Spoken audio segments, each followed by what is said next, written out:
اویس لغاری کو بجلی کے شعبے میں شاندار کارکردگی پر ہلال امتیاز دیتے وقت بجلی چلی گئی۔ حال کے بلب ستارہ امتیاز کو اویس لغاری کی گردن کے ساتھ لٹکا دیکھ کر شرما گئے۔ ایک وقت تھا جب پاکستان میں ایک پائی بھی چلتی تھی، اب تو صرف حرام پائی ہی چلتی ہے۔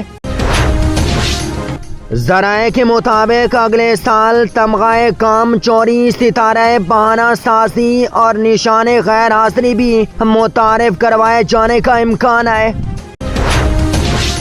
عوام نے حکومت سے مطالبہ کر دیا کہ اگلے سال تمغہ صبر بھی دیا جائے، کیونکہ بجلی کے بل دے کر زندہ رہنا کسی قومی خدمت سے کم نہیں۔ ٹرمپ کا جہاز پاکستان کے اوپر سے گزر کر چین پہنچا۔ یہ پاکستان اور وزیر اعظم شہباز شریف کی سب سے بڑی کامیابی ہے۔ بین سلیم اپنے بیان کے بعد ستارہ امتیاز کی حقدار ٹھہری۔ پاکستان دنیا کا واحد ملک ہے جہاں شراب پینے والوں کو سزائیں دی جاتی ہیں، جبکہ بنانے والوں کو لائسنس دیا جاتا ہے۔ آج سے لڑکے بکرے کے ساتھ سیلفی لینا شروع کریں گے اور ہمیں یہ اندازہ لگانے میں بڑی مشکل ہوگی کہ لڑکے کا منہ کون سا ہے اور بکرے کا کون سا۔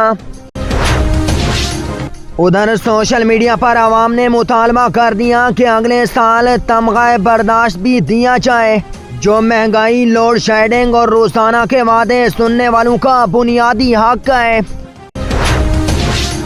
سندھ حکومت نے 22 مئی سے تعلیمی ادارے قیامت تک بند کرنے کا اعلان کر دیا۔ ذرائع کے مطابق حکومت نے یہ فیصلہ اس وقت کیا جب ایک بچے نے امتحانی پرچے میں اپنا رول نمبر بھول کر انسٹاگرام آئی ڈی لکھ دی۔